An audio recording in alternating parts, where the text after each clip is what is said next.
Sandinism or el Sandinismo is not just a copy paste from Mm. Marxism, Leninism, or a copy paste from the Cuban Revolution or any other revolution. This is or the Chinese Revolution as well.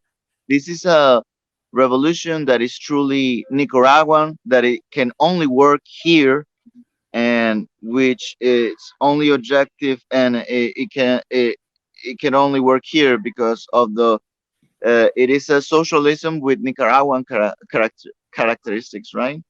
And that's what Sandinism is. Mira que ya viene la revolución, para que se asustan será pa' mejor. Es el pueblo entero el que ya está gritando, ¡viva la revolución! Iranian nuclear weapons development. They have turned the island into a communist hellhole. The experiment in Venezuela has failed completely.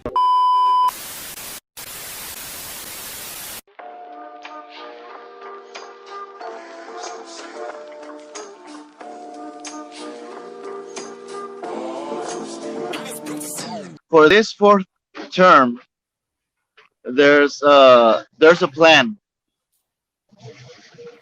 We in the first term, the second term, and the third term, the government, the Sandinista government, talked about the a plan for human development.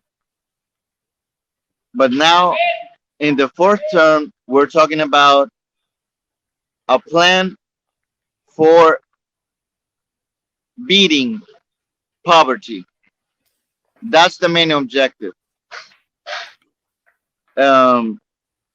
Eradicate poverty. We are a very poor country, as a very small country as well, and our main objective is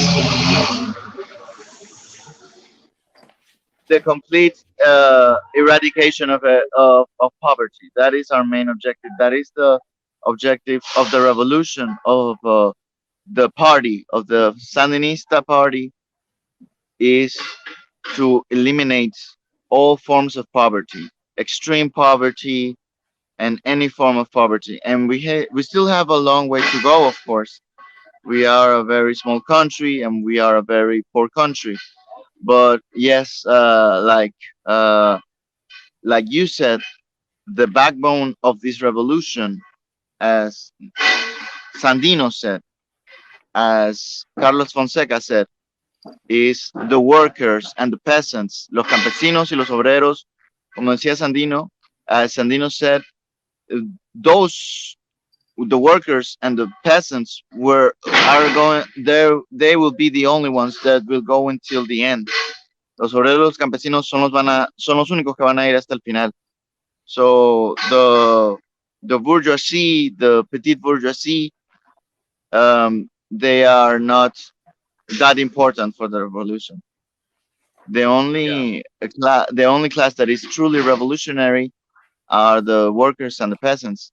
So those are the main that's the main objective, to empower the workers through unions, workers unions, and also the peasants through co-ops, to the reforma agraria, agrarian reform. That's how you said, right?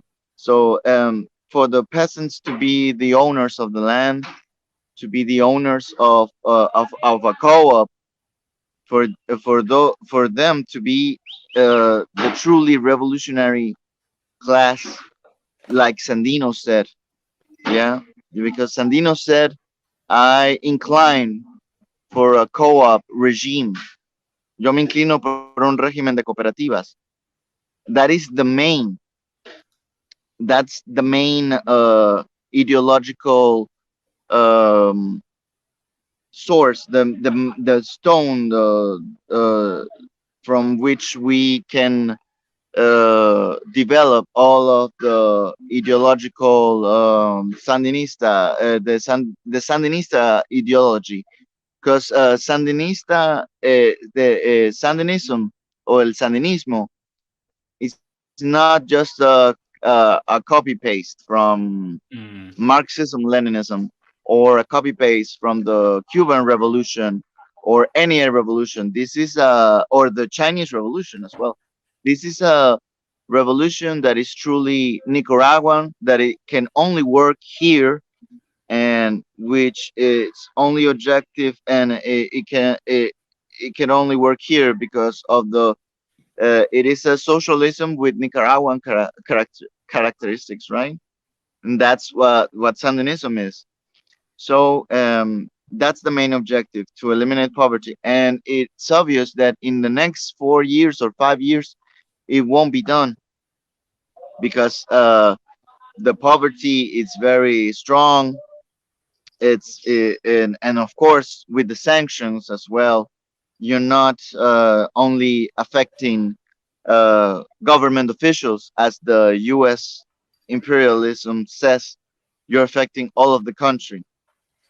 And so we must also fight against the sanctions to eliminate the sanctions, because of course it's against international derecho internacional, like you know well, international yeah, derecho internacional, it's against that. It's against our sovereignty as a country. So we must fight against that. That's, as well as you mentioned, we also look for all other horizons, like being part of the Silk Road from China. We're looking for that. That's we invited, like Libre said, here in the inauguration, there was a bunch of people that the U.S. totally hate. Like Iran. Yeah, They were so Iran, mad. It's Cuba. so funny. They were so mad, like, because there was like uh, Iran and Yeah. and China. The U.S. That's the main the ones that U.S.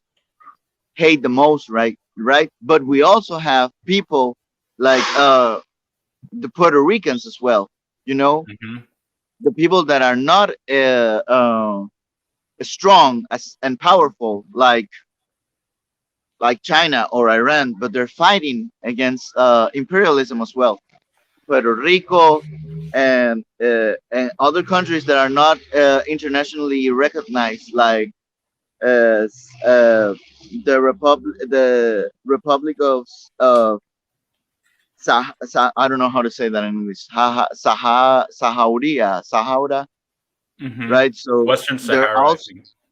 right. So and that's the struggle of the people that are not internationally recognized. So it's not only, oh, we're aligning with the most powerful countries that are against the U.S.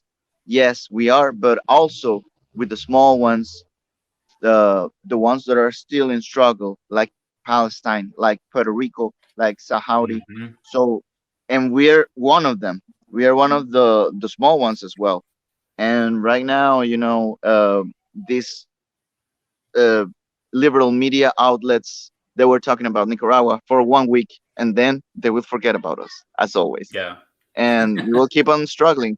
Maybe in like 5 years, they will talk about us again or whatever. So I don't really. It doesn't really matter what they say. Those media outlets. We're gonna keep on struggling. We're gonna keep on fighting, and we're with these small countries, with these small nations that are fighting for liberation, as we once did, and we are still struggling. And we're also going to be friends with the small and with the big and powerful countries like Iran and China. Everything in sake of unmasking imperialism and beating imperialism.